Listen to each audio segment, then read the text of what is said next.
लालपरीचा प्रवास महागला। एसटी तिकिटांच्या दरामध्ये 15% वाढ। आज मध्यरात्रीपासून दरवाढ लागू। 24 तासातच अजितदादांचं आश्वासन हवेत।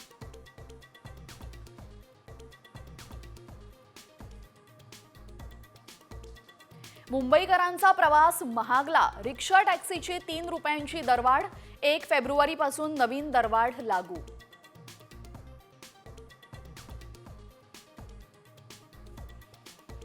राज्यभर बळ दाखवा, मग स्वबळाचा निर्णय घेऊ। उद्धव ठाकरेंचे जिल्हा प्रमुखांना मार्गदर्शन।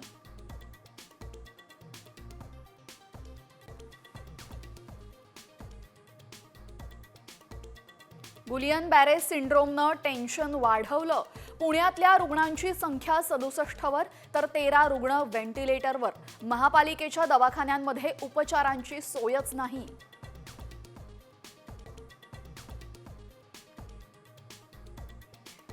शेतकरी कर्जमाफीला अजित पवारांचा विरोध। राज्याच्या तिजोरीवर आर्थिक भार पडणार असल्यामुळे दादांनी असमर्थता दर्शवल्याची सूत्रांची माहिती। तर भाजपा मात्र कर्जमाफीसाठी आग्रही।